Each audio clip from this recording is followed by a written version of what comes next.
Have you ever stopped to wonder what if everything they call love is nothing more than fear of being alone? What if the need to have someone is simply a disguise to avoid facing the emptiness within yourself? And what if what you call a relationship is just another way to run away from you?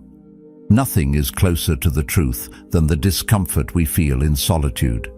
The Stoics urged us to imagine being on our deathbed, the room silent, the air heavy, the weight of your life pressing in, and to ask, did you live your own life, or did you merely exist in the shadow of someone else's? The Stoics also warned us against surrendering our inner freedom, reminding us that the chains we accept willingly are the hardest to break. We dress those chains in romance, in companionship, in the illusion of completion, but deep down, something burns, something tears at you, whispering that you were meant for more. If you've ever felt that whisper, if you've sensed that truth hiding beneath the surface of your relationships, then you already know this conversation is for you. And if you seek the courage to face yourself without masks, to build a life rooted in your own strength and sovereignty, consider subscribing for the version of you who refuses to abandon their own soul. Most people don't fall in love because they've reached a place of wholeness. They fall because they're terrified of the silence that waits for them when the noise stops. The kind of silence that forces you to hear your own thoughts, to confront the questions you've been avoiding for years. There's an empty space in their life, a space that feels too wide, too echoing, too raw, so they fill it with another person. Not always because they deeply want that person, but because it's easier than facing themselves. We rarely talk about how much of what we call love is simply a beautifully dressed form of avoidance. It's easier to get lost in someone else's stories, emotions, and needs than to confront our own. Carl Jung once wrote, "Loneliness does not come from having no people around you, but from being unable to communicate the things that seem important to you." And for many, a relationship isn't a bridge to true connection. It's a shield from that loneliness, a way to pretend they are understood, even when they've never truly understood themselves. The problem is, when love is rooted in fear, it becomes fragile. Every disagreement feels like a threat, every moment of distance like a crack in the glass. The relationship starts to carry the impossible task of holding together not just two lives, but also the unresolved parts of each person. And when those cracks begin to show, panic sets in. People cling harder, negotiate away their own values, silence their desires, and bend themselves into shapes that don't quite fit, just to keep the other person from walking away. It's not love at that point. It's a survival tactic. It's a way to keep from being left alone with the very silence they've been running from. In love, the opposite often happens. We seek to be validated, accepted, approved, and in the process, we trade away the raw honesty that could actually help us grow. This is why so many lose themselves in relationships without even realizing it.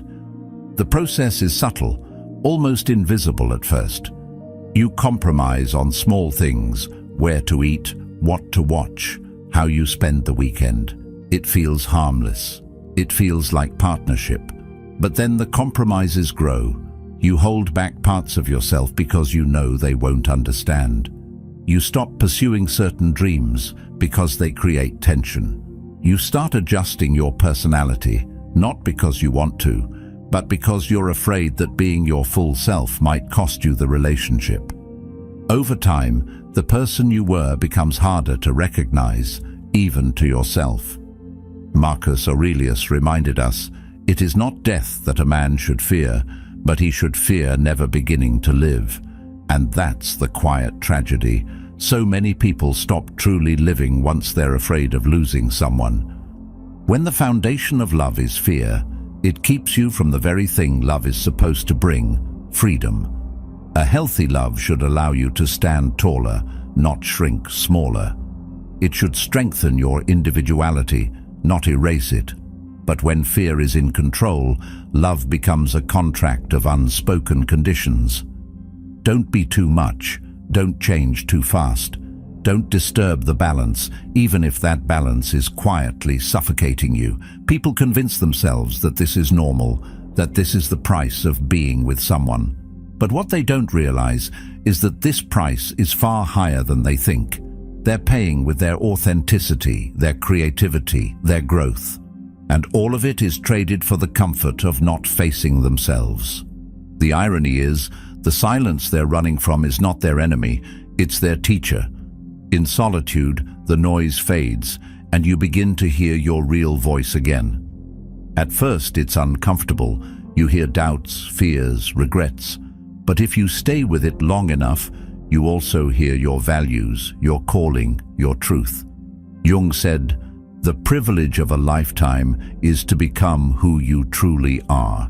You cannot do that if you're always drowning in someone else's presence, if your every thought is shaped to keep the peace rather than to find your own center. The fear behind love is rarely about losing another person. More often, it's about losing the distraction they provide. When you remove that distraction, you're left with yourself. And for many, that's the scariest encounter of all. But this is the encounter that changes everything, because once you can sit in your own silence without needing to escape it, you stop depending on others to make you feel whole. You stop negotiating away your identity for the sake of belonging. You begin to love by choice, not by necessity, and that is the kind of love that cannot be broken by absence or distance, because it's not built on fear, it's built on freedom. Choosing to face the silence is not easy. It takes courage to stop reaching for someone just to avoid yourself. But that courage is the foundation of a life where love becomes a gift, not a crutch. Where being with someone is a deliberate decision, not an unconscious escape. Where you can walk away from what doesn't serve you, not because you don't care, but because you care too much about not abandoning yourself. The fear behind love will keep you running in circles. Facing it will set you free. And freedom, as the Stoics taught, is the only possession no one can take from you. From the moment we're old enough to understand words, the story begins. It comes in bedtime tales, in movies, in the way adults speak about life. You grow up, you meet someone, you fall in love, and you settle down. It's painted as the ultimate destination, the final chapter where all loose ends are tied and the credits roll over a happy ending. Few ever stop to ask what happens after that scene fades to black, and fewer still question whether this script serves everyone, or whether it silently robs us of the chance to meet the most important person we'll ever know, ourselves. This conditioning doesn't arrive like a command. It's softer, more insidious. It lives in casual questions from relatives. When are you going to meet someone? As if your life is a waiting room for love. It hides in compliments that compare your worth to your relationship status. By the time we're adults, the message is no longer questioned. It's absorbed, unquestioned, like gravity. The effect of this quiet programming is profound. Without even realizing it, many people grow into adults who believe that life without a partner is incomplete by definition.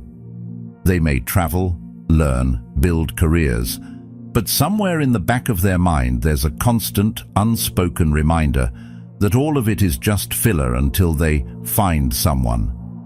And so they enter relationships not out of readiness or genuine self-knowledge, but out of a sense of duty to the story they were handed. Carl Jung once wrote, "The most terrifying thing is to accept oneself completely."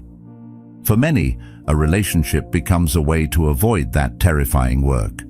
If someone else validates us, we don't have to fully validate ourselves.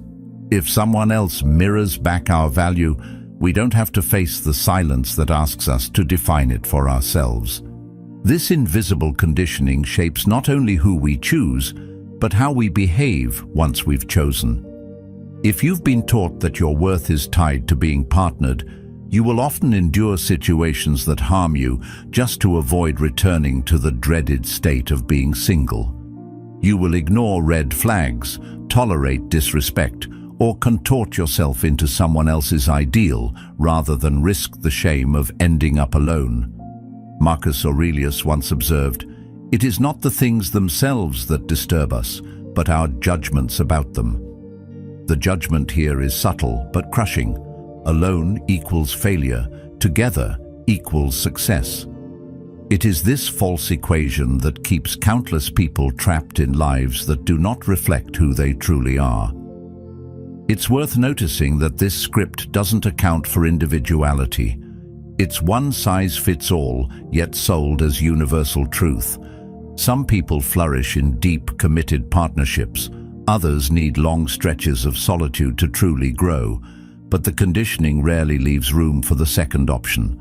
Solitude is reframed as loneliness, and loneliness is presented as a problem that must be solved quickly.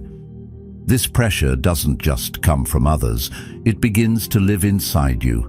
Even when no one is watching, you might feel restless in your own company, as if you're wasting time by not moving toward that prescribed ending. Over time, this restlessness becomes the background music of your life. You learn to measure your progress, not by how well you've come to know yourself, but by how close you are to fulfilling the cultural blueprint.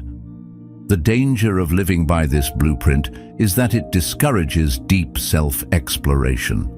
If the goal is already set, why bother wandering off the path? Why question whether the destination fits who you've become? The conditioning tells you that discovering yourself is secondary to finding someone else, and in doing so, it subtly invites you to abandon parts of yourself that don't fit neatly into a relationship narrative. You might suppress ambitions, interests, or unconventional ideas because they could make it harder to fit the mold. In this way, the story doesn't just shape your relationships, it shapes your identity. Jung often spoke of individuation, the process of becoming your true self, as the central task of life. This journey demands time, space, and a willingness to stand apart from the crowd.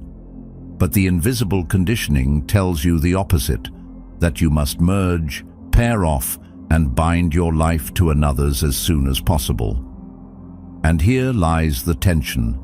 Individuation asks you to turn inward, while the script demands you look outward. Without realizing it, you may spend decades living in the tension between these two forces, pulled away from your own becoming by the gravitational pull of expectation.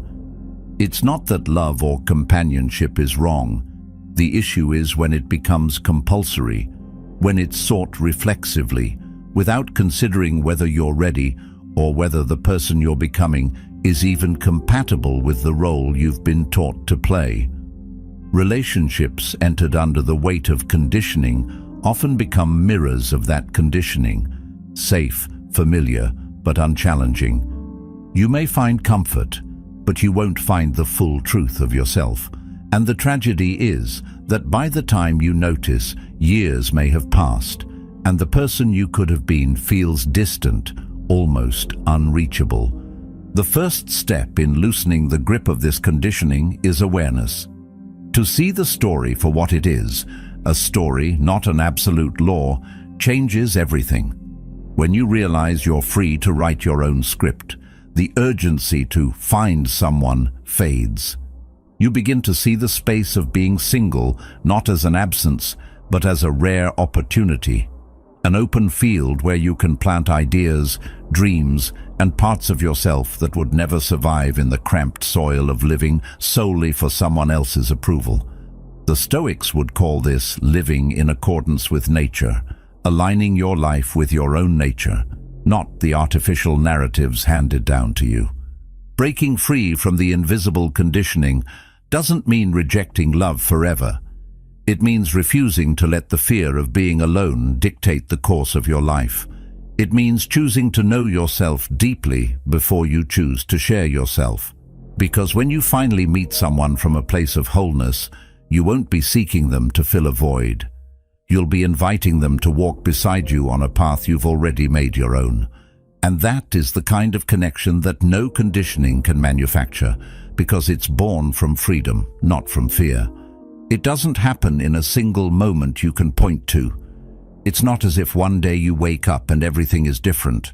No, it's slower than that. So slow you can convince yourself nothing is really changing. It starts with a tiny compromise. You skip something you wanted to do because it doesn't fit the plan. You soften your opinion in a conversation to avoid a little friction. You tell yourself it's not worth the argument, that this is what maturity looks like, that love means meeting in the middle. And at first it feels harmless, even noble.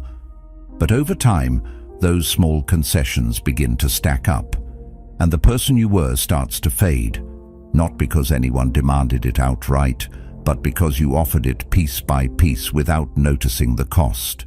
The shift is so subtle you barely feel it happening. You adapt to make things smoother, to keep the peace, to protect the bond you think you can't live without. And while compromise is part of any connection, there's a difference between adapting and erasing. When you start filtering your thoughts before you even speak them, when you swallow desires because they might cause discomfort, you begin to trade authenticity for security. The Stoics warned against this kind of bargain. Seneca wrote, "He who is brave is free." True freedom, in this sense, means being able to exist fully without constant self-editing. But when love turns into a stage where you're always rehearsing the right lines, freedom slips quietly out the back door. One of the reasons this disappearance is hard to detect is because it often gets framed as growth. You tell yourself you're becoming less selfish, more understanding, more flexible, and sometimes you are. But there's a line between growing and shrinking, and when the line blurs, you may not realize which side you're on until it's far behind you. You begin to notice little things. You laugh less the way you used to. You pursue fewer of the interests that once made you feel alive. You hesitate before expressing what's truly on your mind. In isolation, none of these seem alarming, but together they create a quiet erosion of self, a version of you that has been carefully sanded down to fit the shape of someone else's comfort. What makes this erosion dangerous is that it's self-inflicted. Rarely does someone explicitly ask you to disappear. Instead, you do it in the hope of keeping the connection. It's the unspoken belief that love is maintained by removing your sharp edges, by becoming easier to live with, by being agreeable even when it costs you something essential. Over months or years, the person staring back at you in the mirror feels familiar but strangely distant. You recognize the outline, but the inner fire, the specific combination of thoughts, desires, and expressions that made you who you are, has dimmed. This slow disappearance doesn't only happen in romantic relationships. It can take place in friendships, families, even workplaces. Anywhere the subtle pressure to belong outweighs the courage to stand as yourself, the erosion begins. And because the change is gradual, it often feels like the natural way things are supposed to be. You tell yourself that everyone compromises, that maybe this is just the cost of connection. But deep down, a quiet restlessness stirs. It's the part of you that remembers a time when you felt fully alive in your own skin, unedited and unapologetic. The painful truth is that disappearing in this way doesn't strengthen the bond, it weakens it. Relationships built on partial truths and filtered selves create a fragile foundation. You may keep the peace on the surface, but underneath, resentment begins to grow, and the connection becomes less about genuine closeness and more about maintaining an image. Marcus Aurelius reminded us, "The soul becomes dyed with the color of its thoughts." If your thoughts are constantly tailored to avoid conflict, then your soul slowly adopts the muted tones of avoidance, losing the vibrant colors that made you unique. Reclaiming yourself from this disappearance isn't about swinging to the other extreme and refusing compromise altogether. It's about remembering that the truest form of love, whether romantic, platonic, or even self-love, thrives when both people stand whole. It's about recognizing that you can be kind without erasing your boundaries, that you can be loving without silencing your truth. The courage to be fully yourself will sometimes create tension, but tension is not the enemy. As the Stoics understood, the tests we face are the training ground for strength. A relationship that cannot withstand your authenticity is not one that can truly hold you. The slow disappearance is seductive because it feels safe. But that safety is an illusion if it comes at the expense of your own life force. You are not meant to be a softened, palatable version of yourself just to preserve an idea of love. Love that demands your absence is not love. It's a contract for slow self-abandonment. And when you finally see this, you begin to understand that the greatest gift you can give any relationship is the fullness of who you are, unshaped by fear and uncut by compromise. Because the moment you stop disappearing, you stop trading your life for someone else's comfort, and you start living it as it was meant to be lived, whole, present, and unmistakably yours. Belonging is one of the deepest human desires. We are wired to seek it, to feel anchored in a place, a group, or a person. There is comfort in knowing you have somewhere to return to, someone who will call you theirs, a life that feels shared rather than solitary. But what we rarely acknowledge is the quiet toll this belonging can take when it's not grounded in true freedom. The cost is rarely demanded outright. Instead, it shows up as a constant, almost invisible negotiation of your thoughts, your desires, your very essence. You learn over time which parts of yourself are welcome and which should be hidden away. And the more you trade away those parts, the safer you seem to feel, even as something essential in you begins to fade. The safety of belonging often comes wrapped in rules. Some are spoken, most are not.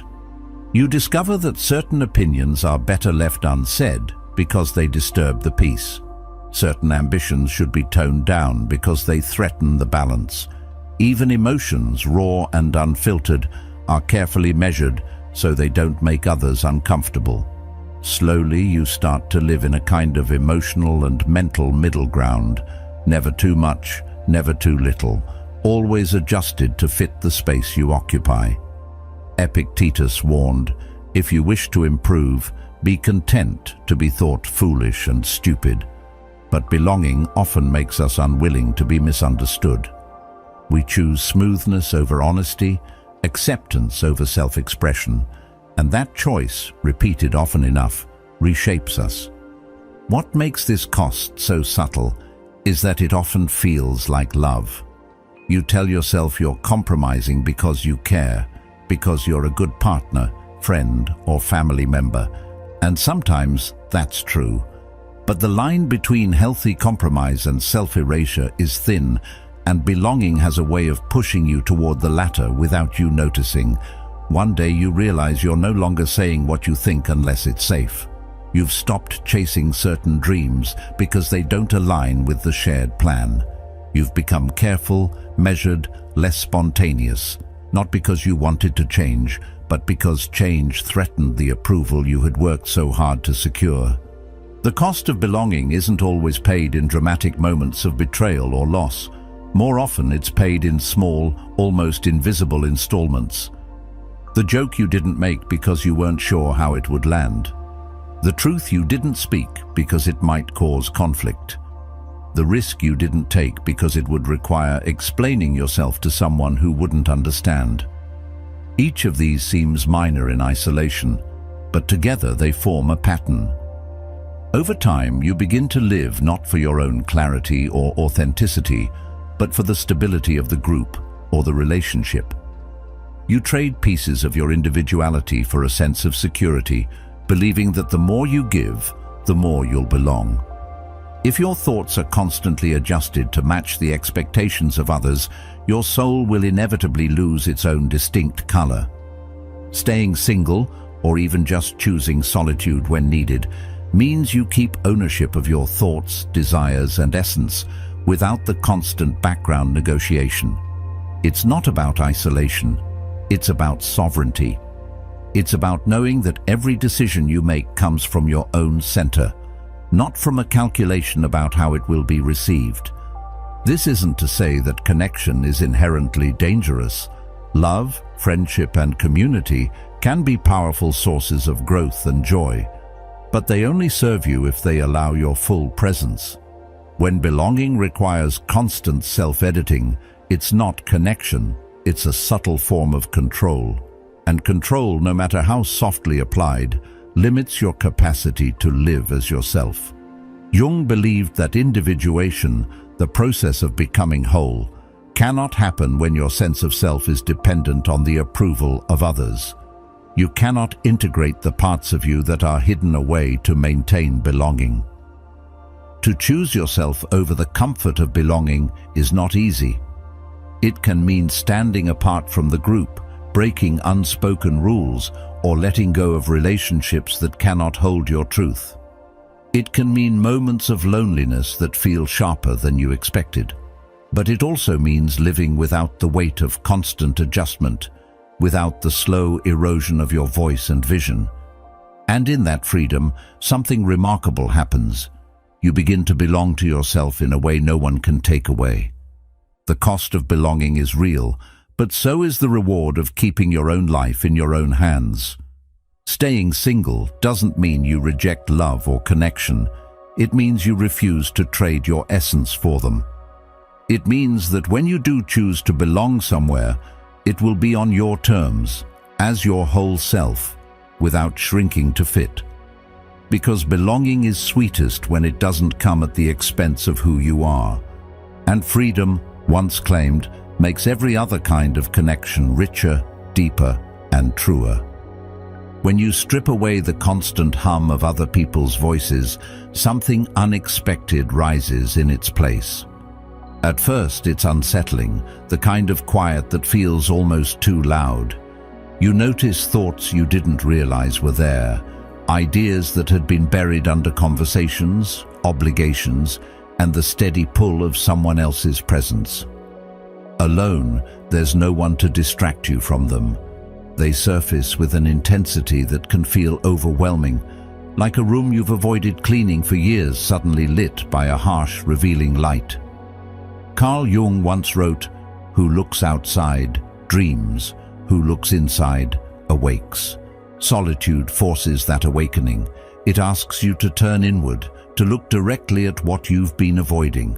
And while it can feel like discomfort at first, there's something else buried in it: clarity. As the days or weeks pass, that clarity deepens.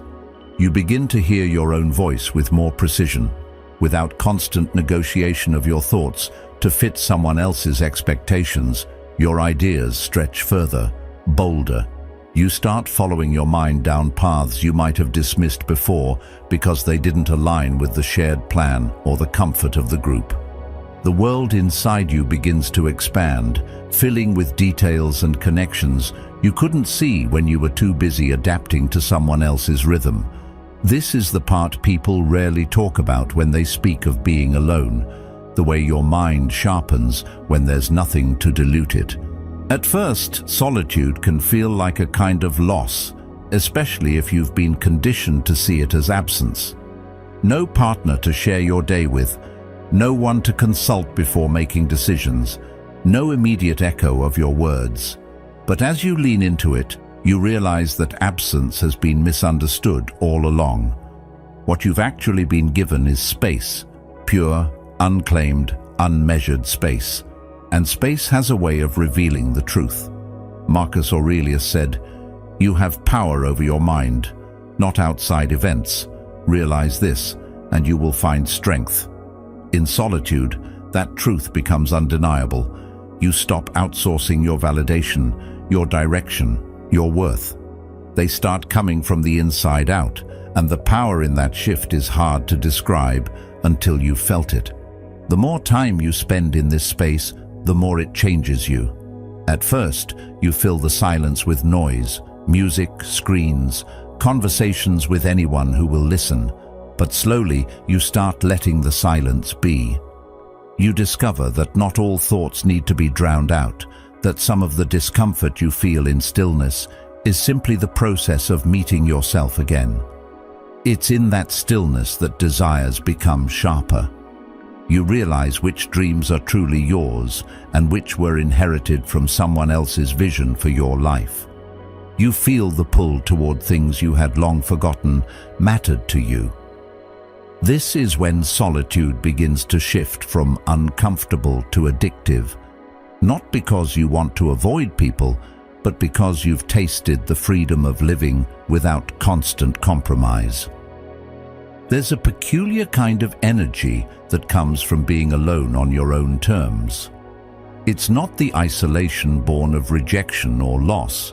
It's chosen, deliberate, and rooted in self-respect.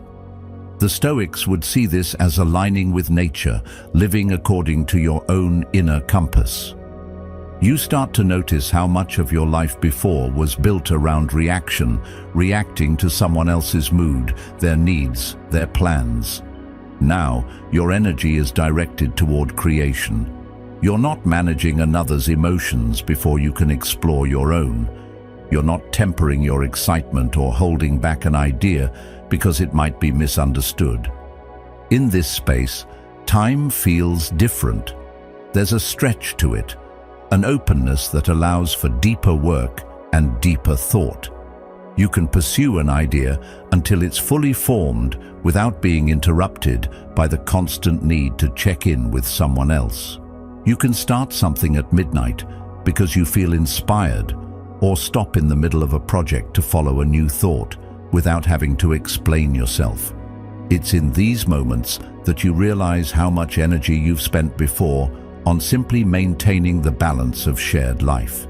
That energy is now yours to invest where it matters most. Of course, solitude isn't a constant stream of inspiration. There are days when the quiet feels heavy, when you wish for the ease of someone else's presence. But even in those moments, you begin to understand the weight has meaning. It's shaping you, building your capacity to stand on your own, to sit with your own mind without running from it. Eventually, the space solitude creates stops feeling like a void and starts feeling like home. You realize that the truest connections you'll ever have, with others, with the world, with your own work, are richer when they grow from this foundation.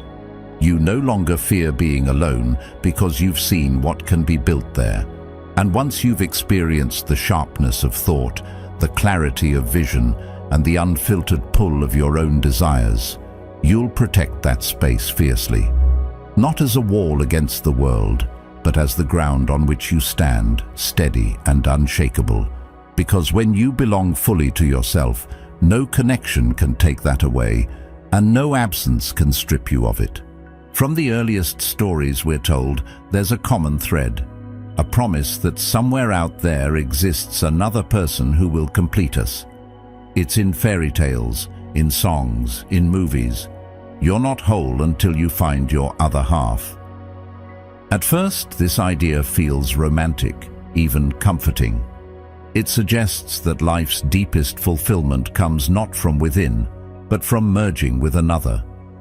But beneath that comforting surface is a subtle, dangerous belief that on your own, you are incomplete, and when you accept that belief, you begin to live as though your worth and stability depend on someone else. This myth has a quiet way of shaping your decisions.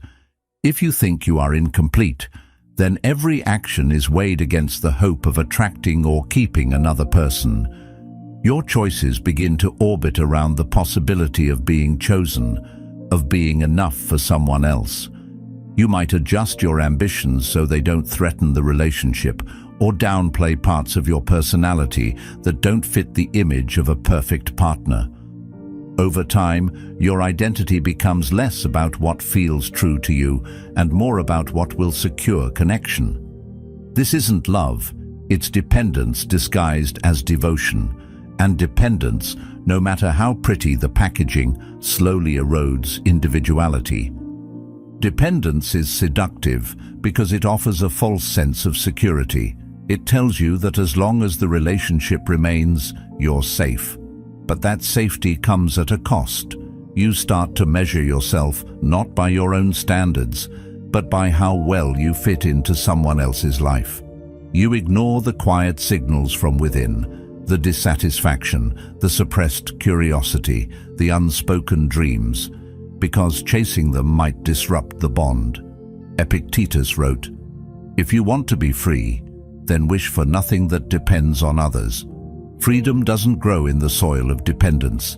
Instead, it shrinks there, until one day you realize you've built your life on ground that can disappear at any moment.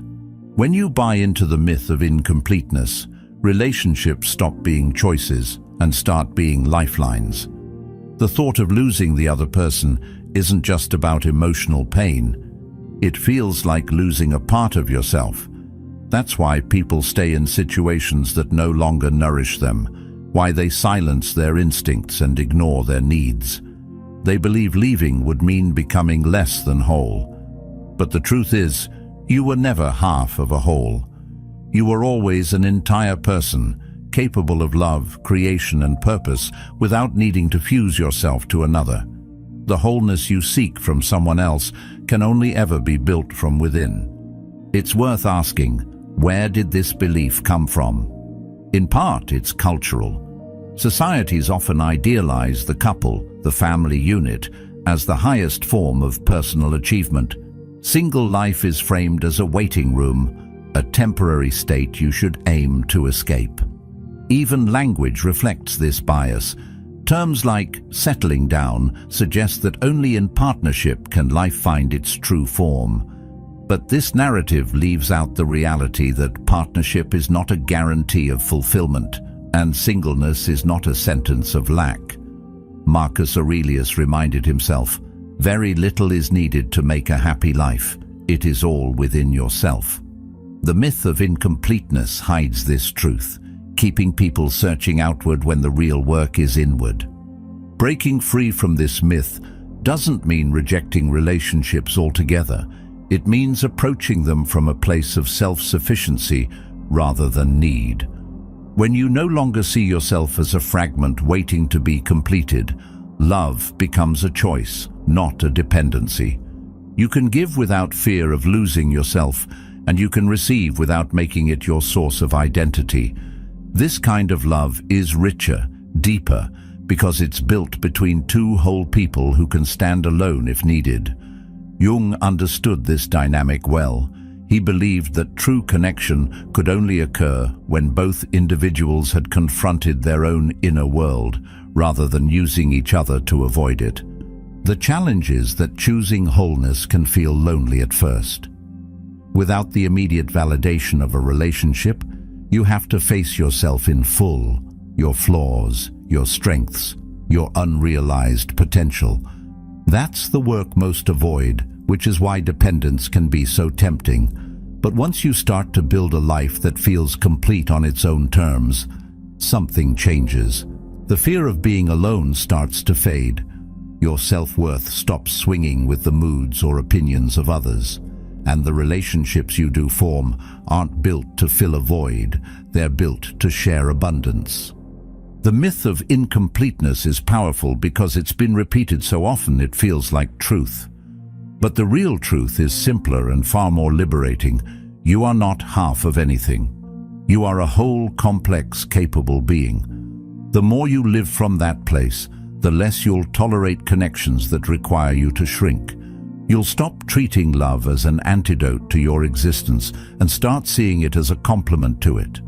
And in that shift, dependence loses its hold, individuality returns to its rightful place, and your life stops being a search for the missing piece and starts being the creation of something complete, entirely on your own terms. Society has a way of making its preferences clear without ever saying them outright.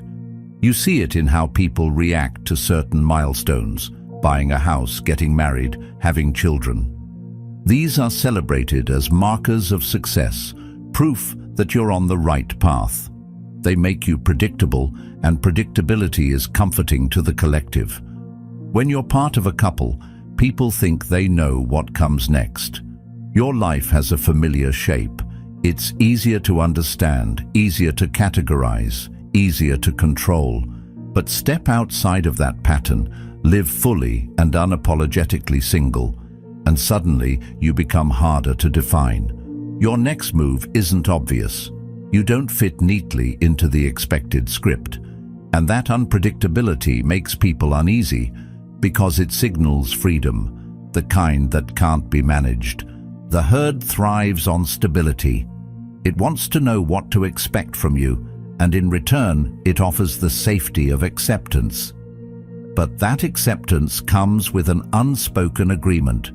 Don't stray too far from the path. When you're coupled, the path is almost pre-written, shared plans, mutual compromises, a rhythm that keeps you in step with the majority. And there's nothing inherently wrong with that rhythm unless it drowns out the beat of your own drum. The thriving single person doesn't just hear their own rhythm, they live by it. They make choices that don't require consensus. They move in ways that can't be easily predicted. And in a world built on conformity, that is a kind of power that both fascinates and threatens. The reason unpredictability is so powerful is because it's rooted in autonomy. If no one can predict your next step, it means no one else is setting your direction. You're not following a script, you're writing your own. The herd may see this as instability, but for the outlier, it's freedom. Without the constant need to negotiate decisions with a partner, you can pivot when inspiration strikes. You can take risks without having to justify them. You can chase opportunities that don't make sense to anyone but you.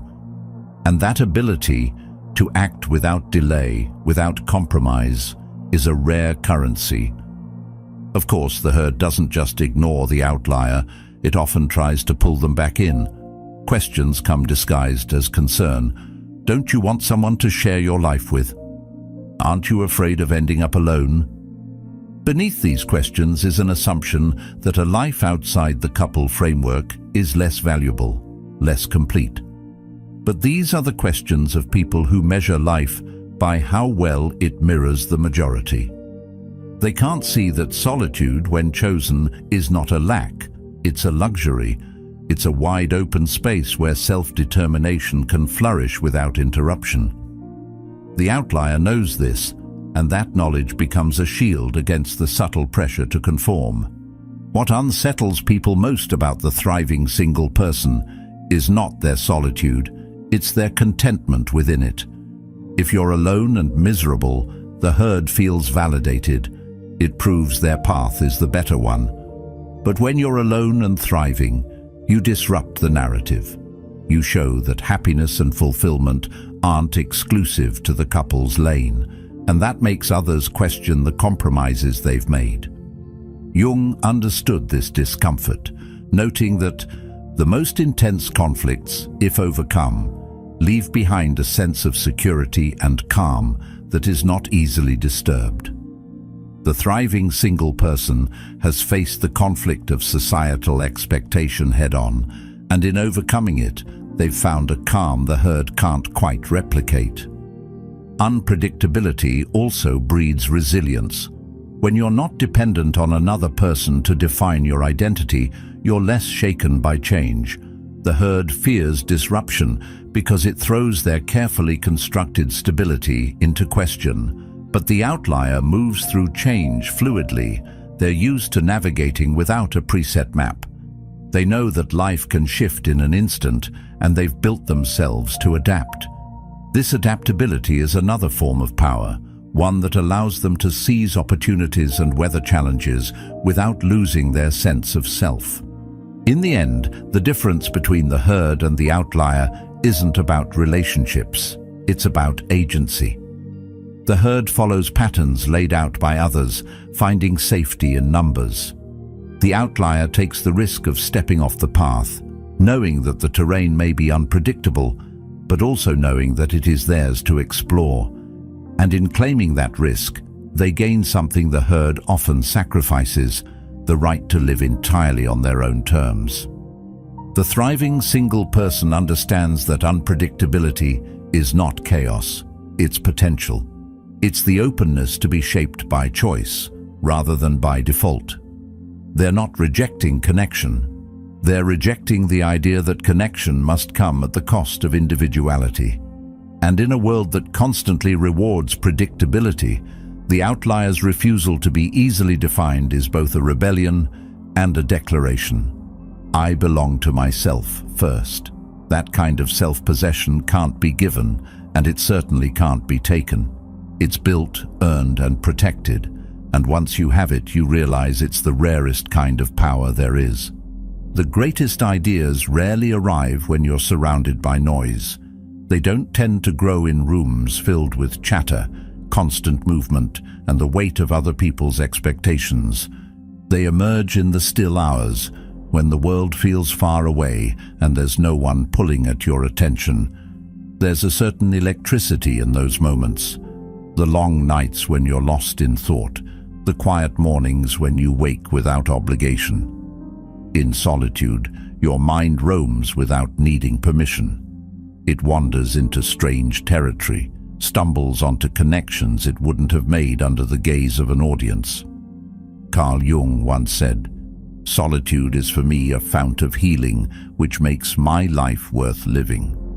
What he understood is that creation isn't just about inspiration, it's about space. Without that space, the raw material of thought doesn't have room to take shape. When you're alone, you can chase an idea without having to justify why it matters.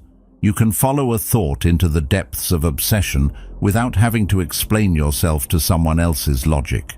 You can let it consume you for hours, days, even weeks, and there's no one to tell you to slow down or step back.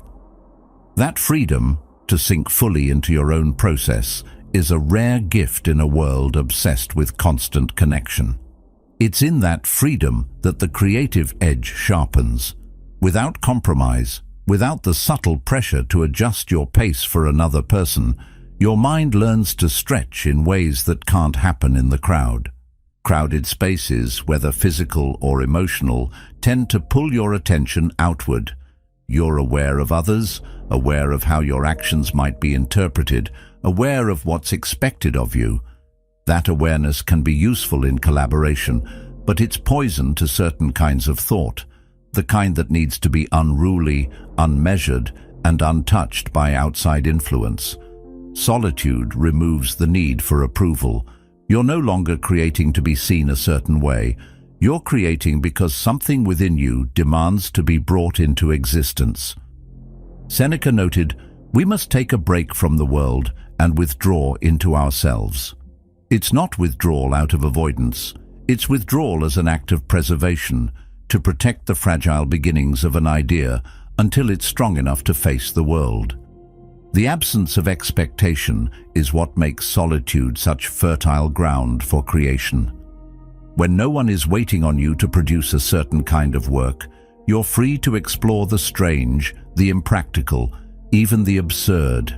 And it's often in those directions that the most original ideas live. You can write something that may never be published, sketch something no one will see, experiment without fear of failing in public. In this way, solitude acts as a laboratory for your imagination, where mistakes are not only allowed but necessary. Without the constant lens of someone else's opinion, you can take risks that would otherwise feel too exposed. There's also a rhythm to solitude that nurtures creativity. Without the interruptions that come from shared life, you can enter what psychologists call flow more easily, a state where time disappears, and you're so absorbed in the work that nothing else exists. You don't have to stop mid-thought to respond to a message or explain why you're still at your desk. The momentum builds, carrying you deeper into the process. And sometimes what emerges from that state is something you could never have forced through will alone. Marcus Aurelius wrote, "Nowhere you can go is more peaceful, more free of interruptions than your own soul. And in that uninterrupted space, your best work often finds you." The creative edge of being alone isn't just about producing more, it's about producing work that feels truer. In the absence of others, you stop mimicking. You stop unconsciously shaping your ideas to match what's popular or what will be praised. You stop editing before you've even begun. What comes out is raw, unfiltered, and entirely yours. Even if it's imperfect, it carries your signature in a way that work made under constant influence never can. That authenticity is worth more than polish, because it's the foundation of a voice that can't be replicated. This is why so many thinkers, writers, and artists throughout history have sought solitude, not as a rejection of people, but as a necessary ingredient in their work. They understood that while collaboration has its place, the deepest, most transformative insights are often born in the quiet hours no one else sees. Alone, you can wrestle with your own contradictions, push against your own limits, and listen for the truths that don't speak loudly enough to be heard in the crowd. Those truths might unsettle you at first, but they're the ones that tend to reshape everything you create afterward. In the end, the creative edge of being alone comes down to this: solitude gives you room to hear yourself clearly, without interruption, without dilution. It allows you to build something before the world has a chance to tell you what it should be. And once you've experienced that kind of space, once you've felt what it's like to create without compromise, you start to guard it fiercely. Not because you want to shut the world out, but because you've seen how much more alive your work, your ideas, and your very self become when you give them the gift of being born in silence. When you step out of the constant exchange of emotions that comes with being closely tied to someone else, something subtle but powerful begins to happen. At first, it's disorienting. You're used to checking the emotional temperature of another person before you even know your own. You've been conditioned to adjust your tone, your energy, your words to keep balance or avoid conflict. But when you remove yourself from that constant negotiation, the static starts to clear. You begin to realize just how much of what you've been feeling all along wasn't even yours. It's not that other people intend to weigh you down, it's just what happens when you're deeply connected. Their highs become your highs, their lows seep into your bones. Over time, it becomes harder to tell where you end and they begin. But in solitude, you start to notice the difference. You realize that the irritation you've been feeling isn't a permanent part of you. It's residue from constantly managing another's frustrations. The heaviness that used to linger in your chest doesn't belong to you at all. It's something you absorbed in the process of trying to keep the peace. The Stoics believed that our peace of mind depends not on events themselves, but on the judgments we attach to them.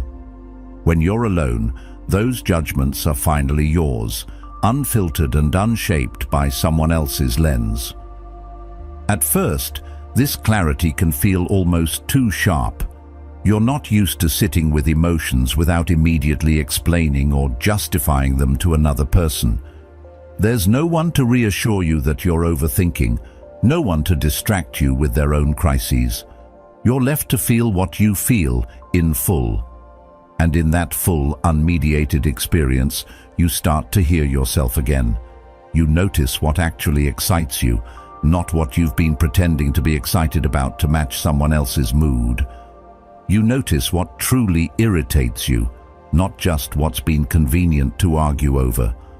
Slowly, your emotional landscape stops being a shared space and starts becoming your own territory. This is where the detox really happens.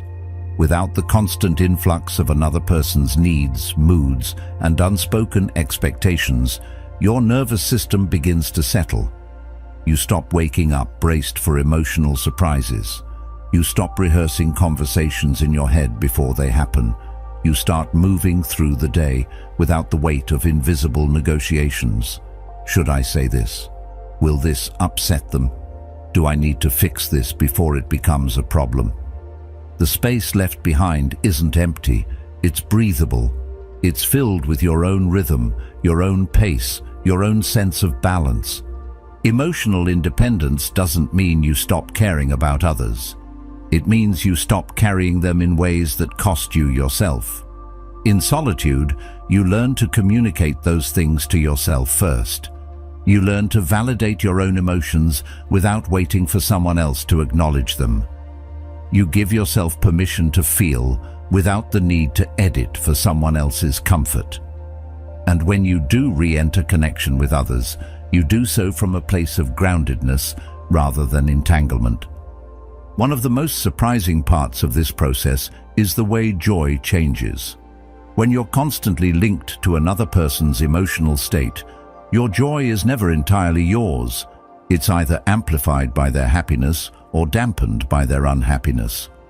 Alone, your joy becomes self-generated, steady, and less vulnerable to being pulled apart by someone else's storm.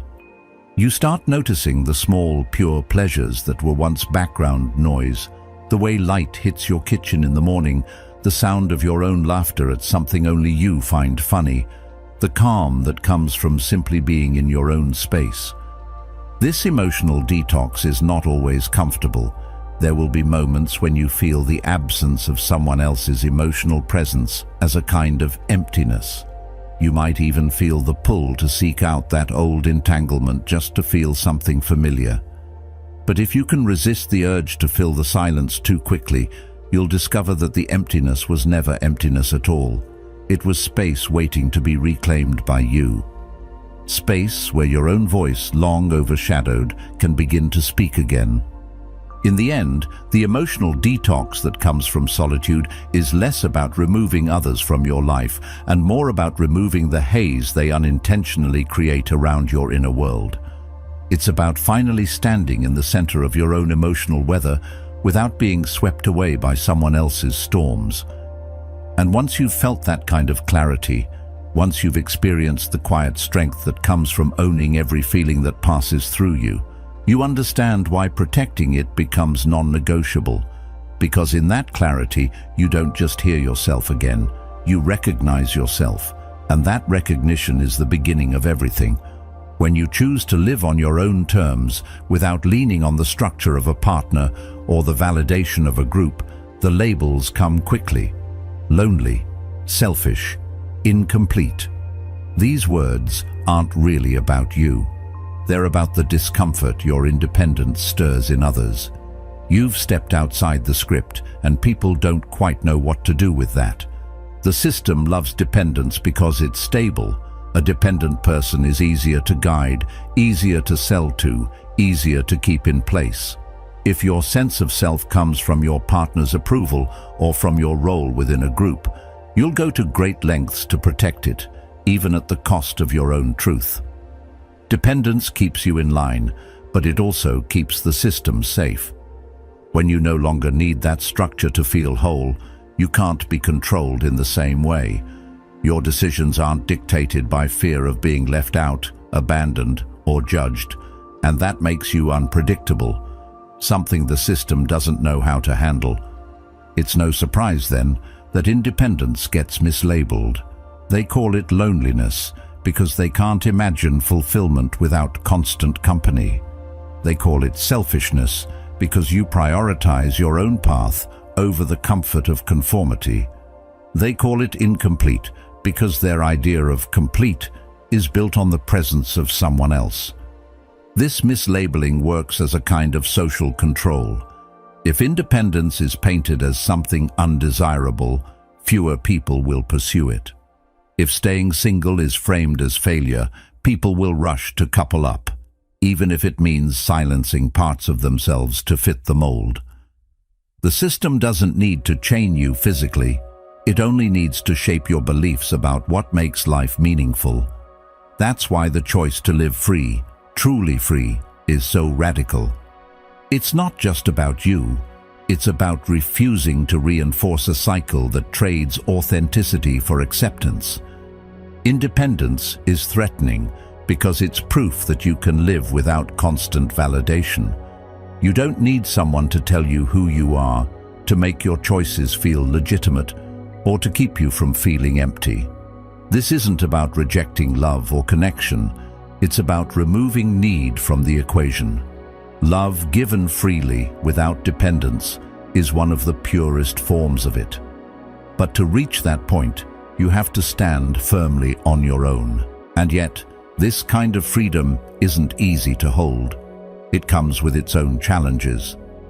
There will be days when the weight of being fully responsible for your own life feels heavier than you expected. No one else is there to take the blame when you fall, and no one else gets the credit when you succeed. You own it all. But that's the point. Freedom without ownership isn't real freedom. It's just another form of dependence disguised as choice. The truth is, people fear what they secretly want.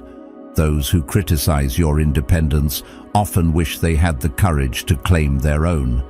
They might not admit it, even to themselves, but your example forces them to confront the compromises they've made. It's easier to dismiss you than to question whether they've settled for something smaller than what they truly wanted. That's why standing in your freedom isn't just a personal choice.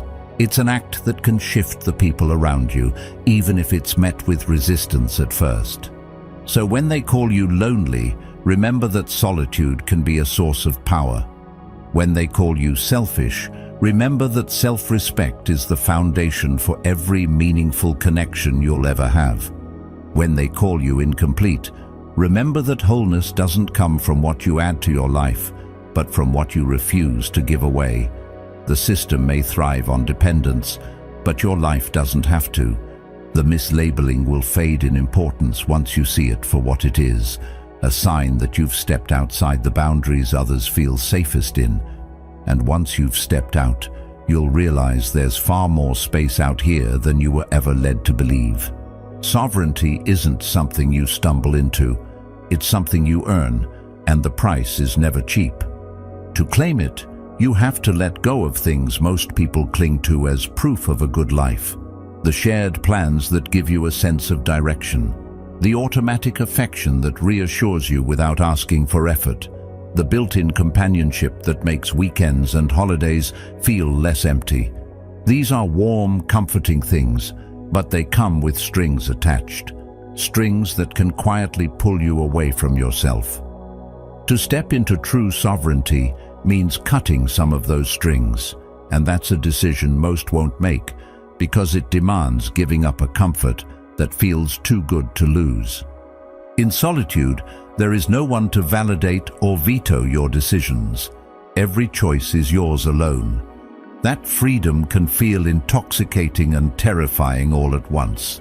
There's no one to share the weight when a decision turns out wrong, no one to split the blame with. But there's also no one to hold you back when your instincts are sharp and your vision is clear. Sovereignty is about owning both outcomes, the victories and the mistakes, with the same steady acceptance.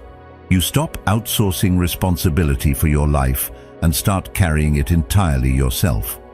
The Stoics understood this deeply. Epictetus wrote, "No man is free who is not master of himself." Solitude becomes the training ground for that mastery. Of course, the price you pay isn't only in tangible comforts. You pay in moments of doubt, in nights when silence feels heavier than you thought it could, in mornings when you wish there was someone beside you to share the small joys. Sovereignty can be lonely, not because you lack people in your life, but because you've chosen to live without depending on them to steady you. You learn to be your own anchor, to generate your own reassurance, to sit with discomfort instead of reaching for a quick fix in the form of someone else's presence. That skill, learning to hold your ground in the absence of external support, becomes one of your greatest strengths. The beauty of sovereignty is that it changes the quality of every connection you do choose to have. Without dependence, relationships are no longer about filling a void. They become choices made from abundance, not necessity. You're not asking someone to complete you or rescue you from yourself. You're inviting them to walk beside you because you want to, not because you have to. Jung often spoke of individuation, the process of becoming whole within oneself. Sovereignty is the lived expression of that wholeness. You can love deeply without the fear that losing someone will cause you to lose yourself. But the world rarely encourages this kind of self-rule. It thrives on mutual reliance, on the predictability of people who are bound to each other in ways that keep them in place. A sovereign individual can't be as easily managed or persuaded. You're less likely to accept what doesn't align with your values, less willing to stay in situations that don't serve your growth. That can make you harder to be around for those who prefer comfort over truth. You may find that some relationships fade because they were built on your willingness to compromise pieces of yourself to keep the peace. Sovereignty doesn't allow for that kind of self-erasure. The price also includes the need to confront yourself without distraction. There's no one to blame when you fail to act, no one to hide behind when you avoid the hard work. You see yourself clearly, your flaws, your blind spots, your excuses, and in that clarity, you have two choices: change or accept the truth of who you are without running from it. Both are difficult, but either one is a step toward the kind of freedom most people only talk about. The reward for paying this price is a life that is unmistakably your own. Every decision, every achievement, every mistake carries your signature. You move through the world without needing to dilute yourself for acceptance or bend yourself into a shape that fits someone else's plans. Your time is yours, your energy is yours, your mind is yours. That doesn't mean life becomes easier.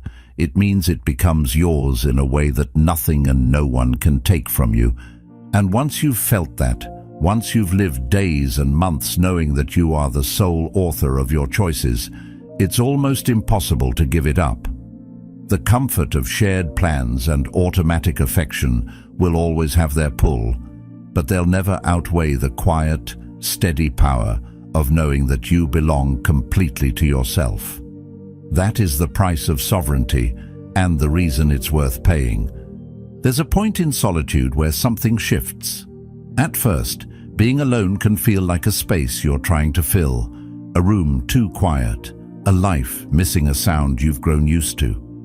You might catch yourself glancing at your phone, not because you have something to say, but because you're hoping someone will remind you that you matter. In the beginning, solitude tests you. It shows you every crack, every place you've relied on someone else to hold together. But if you stay with it long enough, if you resist the urge to rush back into the comfort of being needed or being validated, something remarkable begins to happen. The silence stops feeling like a punishment. It starts feeling like a kind of strength you didn't know you had. It's not a sudden transformation. It's gradual, almost unnoticeable at first. You wake up one morning and realize you don't feel the same pull to check in with someone before making a decision. You don't need someone to reassure you when doubt creeps in. You've learned to steady yourself. That's the quiet power of independence. It's not loud or boastful, but it's unshakable. You've stopped outsourcing your stability to others, and with that, you've taken back a kind of freedom most people never truly know. The Stoics understood this well.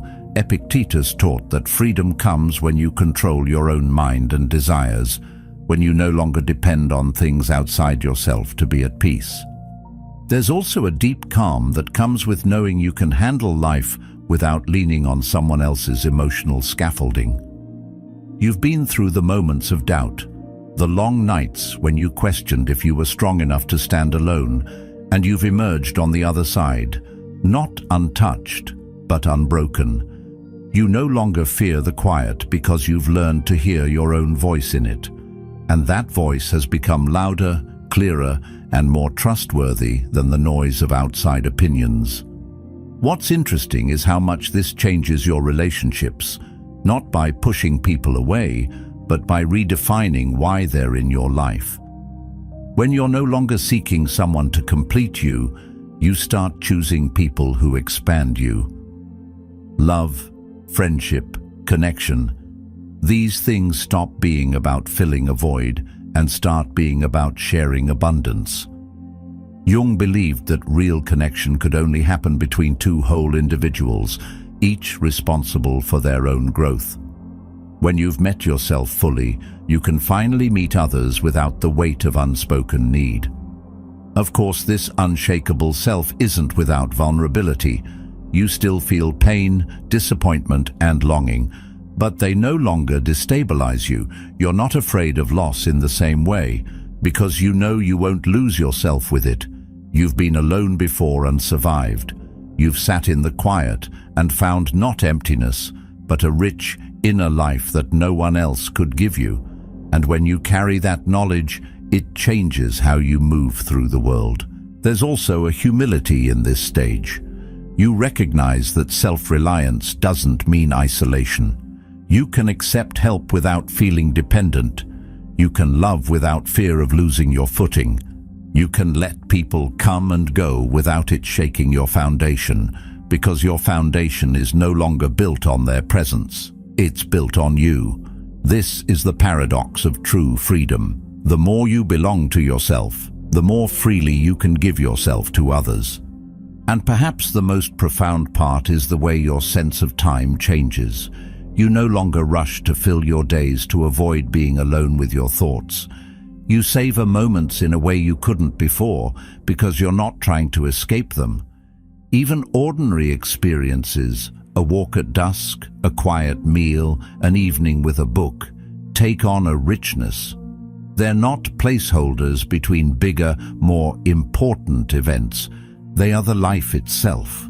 When you finally meet this version of yourself, you realize you were never truly incomplete. You were just obscured by noise, distraction, and dependence. And now that you've stripped that away, you see what was there all along, a self that is whole, steady, and deeply alive. That's the moment you become unshakable. And once you've felt that, you know you can never go back to the kind of life where your peace depends on someone else holding you together. Because the truth is, the self you've finally met isn't fragile. It's the strongest thing you'll ever stand on. In the end, the greatest freedom you'll ever know is the moment you realize you are already whole. Protect that truth, live by it, and never let the world convince you otherwise. In a world where romantic relationships are often seen as the ultimate fulfillment, it's striking to discover that some of the most thoughtful and successful people choose to remain single. They aren't waiting for the perfect partner. Instead, they've discovered a profound truth that aligns with the Stoic philosophy. True contentment comes from within. This powerful realization empowers them to live fully, independently, and on their own terms. Today, we delve into the reasons behind this choice, exploring how Stoicism's principles of self-sufficiency and inner peace guide their lives. Join me as we uncover the virtues of singlehood, not as a status, but as a deliberate path to personal growth and fulfillment. Reason number 1: high personal standards. Virtuous life. Reason number 2: independence is key. For those who deeply connect with Stoic values, independence in life means having the freedom to make decisions based on one's own judgment and principles, without needing to compromise for the sake of another's desires or expectations. It's about maintaining control over one's own life and ensuring that every choice aligns with one's ethical and philosophical standards. This degree of autonomy allows them to pursue their true purpose and passions without distraction or deviation, which is why a romantic relationship might seem limiting rather than liberating. In a world where romantic entanglements often demand compromises and adjustments, maintaining one's independent streak can be challenging. Those who value their independence highly cherish the ability to pursue their aspirations and life goals uninhibited. They thrive on the freedom to explore, create, and grow individually. For Stoics, the ideal state is one where they are self-reliant and their happiness is not dependent on another person. This doesn't stem from a selfish desire to avoid sharing life's journey. Rather, it's about a deeper understanding that true contentment comes from within, not from external sources. Furthermore, this independence is not about rejecting the concept of relationships altogether, but about prioritizing personal growth and inner peace over societal expectations. Stoics believe in forming relationships that do not diminish their freedom, but rather respect and enhance their independence. This means that any potential relationship must meet the high standard of not only being loving and supportive, but also of allowing both individuals to remain true to their independent natures. By prioritizing independence, they are not just avoiding the potential pitfalls of romantic relationships. They're actively choosing a path that ensures their ability to live life on their own terms. This approach guarantees that they can dedicate themselves fully to their personal and philosophical pursuits, leading to a richer, more fulfilling life that is true to the Stoic ideal of self-sufficiency and personal integrity. This profound level of independence is seen not as a barrier to intimacy, but as the very foundation upon which a truly supportive and enriching relationship could potentially be built, should the right partner come along. Reason number 3. Skeptical of relationship dynamics. This isn't about cynicism or a negative outlook on love. Rather, it's a carefully considered perspective shaped by observation and personal experience, deeply rooted in Stoic wisdom. Stoicism teaches us to approach life with a clear-eyed view, encouraging us to see things as they are, not as we wish them to be. This philosophy promotes emotional resilience and a practical approach to life's challenges, including relationships. For those who align with Stoic principles, there's often a keen awareness of the complexities and potential pitfalls that come with romantic relationships. They have observed, sometimes firsthand, the emotional turbulence, conflicts, and even the disillusionment that can arise from mismatches in expectations, values, or life goals. Such observations lead them to question whether the traditional relationship model is as fulfilling or essential as society often portrays it to be. Moreover, Stoicism teaches the importance of self-contentment and finding peace within oneself, rather than seeking it in external attachments or other people. This philosophical approach fosters a preference for maintaining one's emotional equilibrium and personal peace, which can be significantly harder to sustain in the dynamic give and take of a partnership. For those who are skeptical of relationship dynamics, the potential for emotional disturbance is often seen as a risk not worth taking, especially if they feel complete and content in their solitude. This skepticism also extends to the effectiveness of relationships in meeting deep personal and philosophical needs. Stoics often seek a level of understanding and mutual respect that goes beyond surface-level attractions or common interests. They look for connections that are truly enriching and intellectually stimulating, with a strong foundation in shared values and ethical living. The difficulty in finding such a partnership, combined with a preference for emotional stability, makes many Stoics cautious about entering into relationships that might compromise their tranquility. Reason number 4. Unique lifestyles. For those who embody these lifestyles, whether they are minimalists, nomads, adventurers, or deeply committed to unusual artistic or humanitarian projects, the idea of living an unorthodox life is not just a preference, but a calling. Stoicism, with its emphasis on living in accordance with nature and focusing on what one can control, greatly influences their life choices. For these individuals, Stoicism isn't just philosophy, it's a practical guide to living. It teaches the importance of self-discipline and control over one's own responses to external circumstances. This aligns beautifully with lifestyles that require a significant level of independence and self-reliance. For example, consider the minimalist who finds deep joy in simplicity and the essential.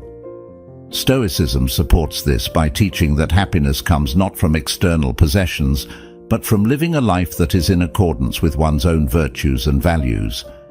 Similarly, those who choose a nomadic life find resonance with Stoicism's teachings about adaptability and the transient nature of external conditions. They move through the world, making homes wherever they go, which requires a profound ability to adjust and find contentment regardless of place or comfort, qualities that Stoicism enhances by valuing flexibility and resilience. These unique lifestyles often require a level of commitment and personal conviction that can be hard to reconcile with the compromises inherent in romantic relationships. Relationships typically involve meshing two lives together, which can mean sacrifices and adjustments that may dilute or conflict with the unconventional paths these individuals have chosen. The Stoic pursuit of personal ethical integrity and the desire to live authentically can thus make relationships seem restrictive or even contrary to their personal and philosophical goals. Moreover, Stoicism teaches the value of personal autonomy and the pursuit of individual virtue, which can further reinforce the decision to remain single. For someone deeply committed to a path that is less traveled, the independence to make choices that align perfectly with their Stoic values is crucial. It's not that these individuals are opposed to sharing their lives. Rather, their life choices demand such a high degree of personal integrity and alignment that finding a compatible partner who not only understands but also genuinely shares these values can be exceptionally challenging. Reason number 5. Career commitments. For many brilliant minds, their professional pursuits aren't just jobs. They are callings that demand a significant portion of their energy, focus, and time. This deep commitment to career is often influenced by Stoic philosophy, which values discipline, purpose, and the pursuit of excellence in one's chosen field. Stoicism teaches the importance of living according to one's nature, which for some means following a path deeply rooted in their professional ambitions.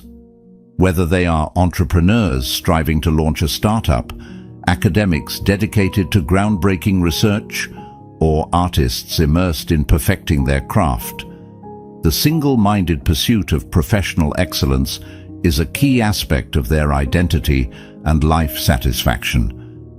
This intense focus aligns with the Stoic ideal of virtue and excellence in all endeavors. In such cases, the demands of a high-flying career can often leave little room for maintaining a romantic relationship. The time and energy required to build and sustain a successful career can conflict with the commitments needed to nurture a relationship. For Stoics, who are taught to approach life with rationality and practicality, the decision to remain single can be a strategic choice that allows them to focus on their career without the distraction or emotional upheaval that relationships can sometimes bring. Furthermore, Stoicism promotes the idea of self-sufficiency and personal contentment, which can be particularly appealing to those who are deeply career-oriented. For them, fulfillment comes from achieving their professional goals and living up to their own standards of success, rather than seeking happiness through relationships. This isn't to say that they shun human connection, but rather that they find their deepest satisfaction in accomplishments that advance their professional life. Moreover, the Stoic practice of keeping external desires minimal helps reinforce the decision to prioritize career over personal relationships. Stoicism teaches that we should focus on what we can control, our own actions, responses, and commitment to our goals. For those driven by career aspirations, maintaining control over their professional destiny is paramount, and relationships can sometimes introduce a level of unpredictability that is at odds with their life's focus. Reason number 6. Valuing financial autonomy. Many individuals choose to stay single because they cherish the freedom to manage their finances without the complexities that often come with intertwining them in a relationship. This preference for financial independence isn't just about money, it's about maintaining a sense of self-determination and personal power, themes that are central to Stoic philosophy. Stoicism teaches us to value autonomy and the ability to live according to our own principles, and this extends into the realm of financial management. For Stoics, the ability to control one's financial destiny is crucial. It's not merely about wealth accumulation, but about the freedom to make choices that align with one's values and life goals without compromise. Financial autonomy allows individuals to make decisions that are best for their personal growth and development, rather than needing to accommodate or compromise for the sake of a partner's financial habits or goals. Moreover, financial independence is often seen as a form of self-reliance, which Stoicism holds in high regard. The Stoic strives for an internal state of tranquility and freedom, which can be more readily achieved when one is not financially dependent on or obligated to another. This independence is particularly appealing to those who have witnessed or experienced the strains that financial disagreements can place on relationships. The ability to manage one's finances independently minimizes potential conflicts and enhances one's capacity to live a life that's free from the distress and disruptions that financial disagreements can cause. Additionally, for those dedicated to following a Stoic path, financial autonomy supports the pursuit of virtue in its broadest sense. It allows them to allocate resources in ways that foster their ethical and philosophical goals, whether that's investing in personal development, contributing to causes they value, or simply ensuring a lifestyle that reflects their deepest convictions about what is good and meaningful. Choosing to maintain financial independence also reflects a practical and rational approach to life's uncertainties. Stoics are taught to prepare and be resilient against unforeseen changes, and maintaining control over their finances is a crucial part of this preparedness. It's about creating a secure base from which they can pursue their goals with confidence, without the need to negotiate or consult, thus preserving their freedom of action. Reason number 7. Fulfillment in platonic relationships. For those who resonate with Stoic ideals, there's a recognition that friendships and family bonds can be incredibly fulfilling. These relationships offer stability, reliability, and a depth of understanding often untethered to the complexities and fluctuations of romantic love. Platonic relationships allow for a kind of mutual respect and appreciation that is based on shared values, intellectual harmony, and personal alignment, qualities that Stoics hold in high regard. In the realm of Stoicism, the emphasis is often on developing oneself and striving toward personal virtue. Friends who support this journey aren't just companions, they are fellow travelers on the path of personal development. These relationships can offer insights and challenges that push one towards greater self-awareness and improvement, which is more aligned with the Stoic goal of living a virtuous life. This dynamic fosters a sense of community and support, without the dependencies that can sometimes accompany romantic relationships. Moreover, Stoics value the tranquility that comes from a well-ordered life, and platonic relationships often provide emotional support without the turmoil that romantic relationships can entail. The absence of romantic drama means that these friendships can offer a peaceful companionship, which is conducive to maintaining the inner calm and rational focus that Stoicism teaches us to cultivate. The freedom that comes with platonic relationships is highly prized in Stoicism, which teaches independence and self-sufficiency. These relationships respect personal boundaries and individual pursuits, allowing one to engage deeply when together, yet providing space for personal reflection and growth when apart. This balance is ideal for those who prioritize personal development and philosophical integrity, which can sometimes be more challenging to maintain in the emotional landscape of a romantic relationship. Reason number 8. Pursuit of unconventional goals. For those who live by Stoic principles, life is not merely about following a predetermined path, but about forging one's own, driven by personal convictions and unique aspirations. This often leads to goals that deviate from societal norms, be they in the realms of career, lifestyle, or personal development. Stoicism teaches us the importance of living in accordance with our own nature and principles. For many, this means dedicating themselves to unconventional pursuits that might not align well with the typical expectations of a relationship.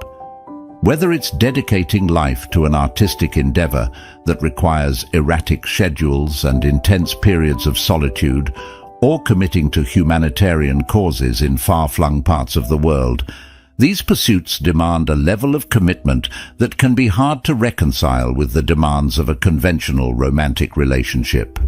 The Stoic values self-sufficiency and the pursuit of personal virtue above all else. For those who are driven by uncommon goals, this can often mean that the path to personal fulfillment does not necessarily include a traditional partnership. Their goals require a flexibility and a degree of self-focus that might be difficult to maintain in a relationship, where compromise and shared decision-making are key. Stoicism also teaches the control of one's own destiny, and for many, this control is best exercised solo, allowing them to immerse fully in their pursuits without distraction. Furthermore, Stoicism promotes the idea of indifference to external opinions and societal pressures, which empowers those with unconventional goals to pursue their passions without seeking validation or approval from others. This philosophical backing supports the idea that one does not need to adhere to societal expectations of marriage or relationships to lead a fulfilled life. Instead, fulfillment comes from pursuing and achieving goals that are aligned with one's deepest values and convictions. The Stoic pursuit of tranquility and inner peace often aligns better with a lifestyle that prioritizes individual pursuits over shared ones. The peace of mind that comes from following one's passion without compromise or interruption is invaluable to those whose life's work lies off the beaten path. This tranquility is often more achievable in the clarity and solitude of singlehood, where the only expectations to meet are one's own. Reason number 9. Learning from past experiences. Stoicism encourages us to use our past experiences not as anchors that hold us back, but as lessons that propel us forward. For many, past relationships have provided profound insights into what truly matters in their lives and how they wish to live. These experiences, whether they involve heartbreak, betrayal, or simply the realization that their paths were diverging from those of their partners, serve as crucial learning moments. They offer clear lessons on the types of interactions and dynamics that do not serve them well and highlight the importance of being true to oneself. For those guided by Stoic principles, every experience is an opportunity for growth. Past relationships often teach about the need for compatibility, not just on superficial levels, but on deeper philosophical grounds. They learn that true companionship requires more than just shared interests. It demands a shared outlook on life, which is a realization that can often lead them to choose singlehood. This choice is not about avoiding the risk of pain, but about embracing a life that fully aligns with their Stoic values, values that emphasize rationality, self-sufficiency, and emotional resilience. Furthermore, past experiences can reveal how deeply relationships affect one's peace of mind and emotional stability. Stoicism teaches the importance of maintaining a tranquil mind, free from the disturbances that can arise from discordant or unhealthy relationships. Those who choose singlehood after such experiences often do so to preserve their inner peace, which they've learned is more easily maintained in a state of independence. This doesn't mean they close themselves off from love or companionship forever, but they become more selective, ensuring any future relationships align with their life's philosophy and goals. Additionally, Stoicism advocates for the acceptance of things we cannot change and learning to adapt to life circumstances with grace and fortitude. Learning from past experiences often means recognizing when it's wise to change one's approach to relationships altogether, choosing singlehood as a form of empowerment and a testament to their capacity for self-growth and adaptation. Reason number 10. The joy of solitude. Stoicism teaches the value of self-sufficiency and finding contentment within oneself. Solitude, therefore, is seen not just as a physical state, but as a mental and emotional space where one can engage deeply with their thoughts, reflect on their life's direction, and cultivate inner virtues without the distractions often introduced by constant social interaction. For those who find joy in solitude, this time alone is essential for maintaining their mental clarity, emotional balance, and philosophical integrity. In solitude, Stoics find the freedom to explore their thoughts and emotions in depth, to understand their true nature, and to align their actions more closely with their values. This alignment is crucial, as Stoicism places high importance on living a life that is congruent with one's ethical beliefs. Solitude allows for a kind of introspection that is unimpeded by the immediate demands of others, providing the space to critically assess one's choices and plan one's future actions based on reasoned deliberation rather than impulsive feelings. Moreover, the quiet of solitude is often seen as a sanctuary from the noise of the world. In these moments of quiet, those who love solitude find a profound sense of peace that can be elusive in the hustle of everyday social interactions. They relish the opportunity to engage in activities that bring them personal joy and satisfaction, whether it's reading, writing, meditating, or indulging in hobbies that require concentration and calm. These activities are not just pastimes, but are essential components of their Stoic practice, aiding in the cultivation of personal virtues like patience, perseverance, and mindfulness. The joy of solitude also extends to the appreciation of nature and the external world from a place of quiet observation, which is a distinctly Stoic practice. Observing the world without the need to constantly interact with it can lead to a deeper appreciation of life's beauty and a greater understanding of one's place within it. This perspective is cherished by those who find joy in solitude, as it reinforces their sense of connection to the world through a lens of thoughtful contemplation rather than active engagement. As we conclude today's journey through the profound choices that shape a Stoic's path to solitude, remember, embracing singlehood is not just about being alone. It's about being complete within oneself, armed with the virtues that define a truly fulfilled life. Thank you for joining us and engaging with these reflections at Stoic Journal. If this discussion resonated with you, consider exploring more by watching one of the suggested videos on your screen. Thank you for being a part of this community, where we uncover the strength in solitude and the wisdom in our choices.